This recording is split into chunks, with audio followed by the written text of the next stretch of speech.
խնդրում եմ ասեք, դուք անդադ ակնարկում եք, որ այս ընտրություններին դուք ընդ որում միակ թեկնածուն եք, որ ասում եք, եթե ինձ չեք հավանում, ձեր դուրը չեմ գալիս, մեկ ուրիշ ընդդիմադիրի, բայց երբեք ԿՊ-ի։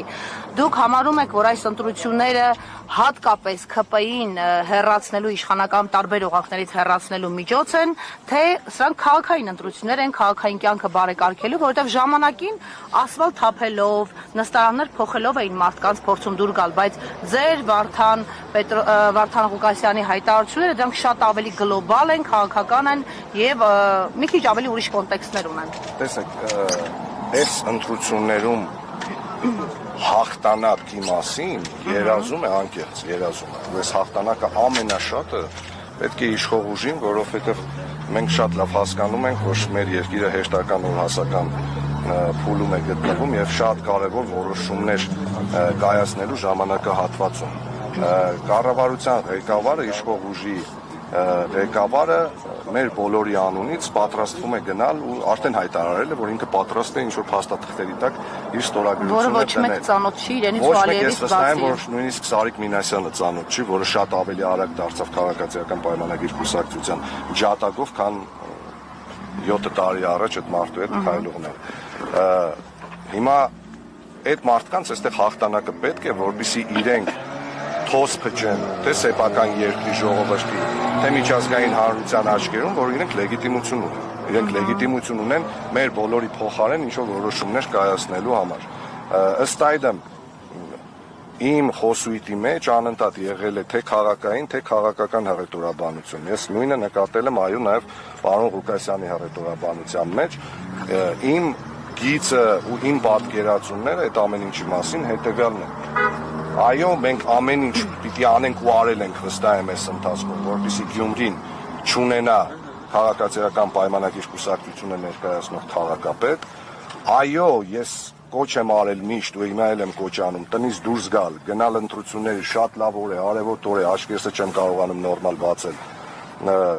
Եկեք ընտրության մասնակցեք, ձեր քվեն տվեք, որովհետև ձեր փոխարեն ոչ մեկ իրավունք չունի որոշում կայացնելու թե Գյումրիի ապագայի վերաբերյալ, թե Հայաստանի Հանրապետության։ Հայաստանի ապագան Գյումրիից է սկսվել փոխվել եւ մեզ մցրել է 7 տարի ծանր ճգնաժամային վիճակում, կորցրել ենք Արցախը, թշնամին 3 տարի, 4 տարի արդեն երկրի ներսում է։ Հիմա Գյումրիից հնարավոր է այդ սրբագրումը, մաքրումը, թե ոչ, այս ընտրությամբ։ Ես այդքան ռադիկալ ձևակերպումներ չէի անի Գյումրիի վերաբերյալ, որովհետև եկեք հստակ ֆիքսենք, որ Գյումրիից այդ մարդը մենակով է քայլել։ Այսինքն իր թիկունքում կանգնած չի եղել ոչ մեկ։ Ես կարծում եմ, որ ապագա Գյումրիի ընդդիմադիր համայնքապետը, որը որ կընտրվի, հիմա կապ չունի ինչ կարգավիճակով, կոալիցիոն կլինի դա, միանձնյա կլինի դա, թե ուղղակի օրինակ մյուս ընդդիմադիր թեկնածուները կորոշեն կոալիցիա չկազմել, բայց ընտրել տվյալ մարդուն քաղաքապետ, որպեսզի քաղաքացիական պայմանագիր կուսակցությունը չունենա,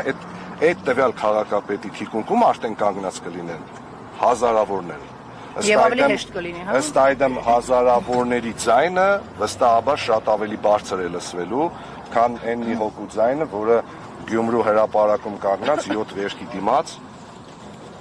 մի հրապարակում, որտեղ դեմ դիմաց երկու եկեղեցի են կանգնած եղել։ Մարդը ստով կեղծիկով եկավ մեզ բոլորիս կործանեց։ Պարոն Մխիթարյան հայաստանցին գալու է ինչ-որ փաստաթուղթ է ստորագրելու, որի բովանդակությունը ոչ մեկ ծանոթ չեն։ Այլ ընտրանքը դրա ձեր պատկերացմամբ ո՞րն է լինելու։ Ծանոթ չեն, ո՞նց է։ Հիմա եթե դուք ասում եք այլ ընտրանք, հիմա եթե ես ձեզ ասում եմ սպասեք, ես ձեզ ասում եմ այս մեքենան վերցրեք, դուք ասում եք, բայց ինչ մեքենա է, ասում եմ կապ չունի։ Ասում եք, բայց եթե չգիտեմ։ Առանց շոշափելու։ Հիմա դուք փաստաթուղթ է մարդը, այս սովորական փաստաթուղթ չի բան, ԶԱԳՍ-ի վկայական չի, էլի։ Երկու հոգով չեն մտնում ԶԱԳՍ։ Հայաստանի կադաստրի վկայական։ Դուք վստահ եք, որ դա խաղաղություն բառը այդ ամեն ինչի հետ կապ ունի։ Կներեք, ես 2021 թվականից այդ խաղաղություն բառը լսում եմ, 2021 թվականին այդ խաղաղության օրակարգով մարդիկ եկան, 2022 թվականին եղավ ջերմուկի դեպքերը, 2023 թվականին վերջնականապես հանձնվեց Արցախը։ Մենք անընդհատ կորցնում ենք այն բոլոր հիմքերը պետական, որի վրա ստեղծվել է այս պետությունը։ Մեզնից պահանջում են փոխել սահմանադրությունը։ Մեզ ասում են հրաժարվեք ձեր անկախության հռչակագրից։ Այս ամեն ինչ որ ես ասում եմ, իշխող ուժի ղեկավարը իր բերանով է ասել, որ մենք սպասենք, ամեն ինչը բարեփոխելու եմ, եթե Արցախի ժամանակն էլ եկավ, Արցախն եմ բարեփոխելու ու այդ շանտաժը խրխրացող падգամավորներ կան քաղաքացիական պայմանագիր կուսակցությունում, որոնց սովորաբար նոր տարվա սեղանին դրանց մարմնի մի հատվածն են դնում։ Այդ խրխրացողները, երբ որ Արցախի մասին խոսում են, առանց մայկատրուսիկ ծառայացները, այդ որ անընդհատ բոլորին ինչ որ չծառայելու կամ բանակից փախնելու մեջ են մեղադրում, արտգործնախարարի տեղակալը, կասեք ինչ գիտությունով է զբաղվում։ Հարցրել եք երբևիցե։ Վահան Կոստանյանի Որ տեղակալը։ Այդ երևի։ Այն որ առաջին աշխատող։ Գիտությամբ զբաղվելու պատրվակով էին կբանակից ազատվել։ Անդրանիկ Քոչարյանի տեղն ինչ գիտություն։ Ես այս կոնկրետ բաներ եմ ասում։ Սպասեք, մի մտեք այդ Արցախի գիծը, Արցախի իմ ներսում է, սպասեք։ Արցախի իմ ներսում է, իմ գլխի մեջ է, իմ հոգու մեջ է 150,000 հատ Նիկոլ Փաշինյանը իրապես խրխրացող բաներ լինեն, ուսապարկեր լինեն, այդ Արցախի օրակարգը, որ իրանց մտածում են լեննականում, որ բերեցին Արցախի օրակարգ մցրեցին բանը, գյումրեցիները վայ, Շիրակի մարզից ու Գյումրիից ամենաշատ տղեկն են գնացել Արցախում ծառայել։ Ամենաշատը։ Այդ հստակ վիճակագրություն կա, այդ մեկ։ Երկրորդը, ով գյումրեցուն ուզենա ներկայացնի վախկոտ, բանակից փախնող, փողով Արցախից թռնող, Արդեն հակադարձել դե այսօր գյումրեցիները իրանց պատասխանը այդ ամեն ինչին կտան, որովհետև մարդը նույնիսկ բառապաշարի մեջ ենքան հստակ չի, որ ասում է Արցախը ենքան վատ տեղ էր, վատ չէ, վտանգավոր բառ կա, եթե ուզում ես օգտագործես, պետք է օգտագործես վտանգավոր բառը, ոչ թե վատ։ Հայաստանի Արցախի մասին երկրորդ անգամ ատելություն քարոզեց։ Ես գիտեմ մի շատ կարևոր բան ժողովուրդ։ Արցախի մասին խոսելուց ես միշտ շատ ավելի հուզմունքով եմ խոսում, որովհետև 2016 թվականից սկսած իմ կապը իմ հայրենիքի, իմ փոքր հայրենիքի, իմ ցավոք սրտի էսպայի դրությամբ զավթված հայրենիքի հետ շատ ավելի կոնկրետ է եղել եւ ապրիլյան պատերազմի ժամանակ ես ձեռք եմ բերել շատ լավ ընկերներ ապրիլյան պատերազմի մասնակցած գյումրեցի ընկերներ։ Նարեկ ջան, մի վարդան էլի։ Դրա համար այն բոլոր մարդիկ, ովքեր փորձում են հրապարակներում գոռալ, որ Գյումրիի ընտրություններով փորձում են լուծել Արցախի հարցը, Գյումրիի ընտրություններով մենք փորձում ենք լուծել Գյումրիի հարցը։ Գյումրիի ընտրություններով մենք փորձում ենք լուծել Հայաստանի Հանրապետության ժողովրդին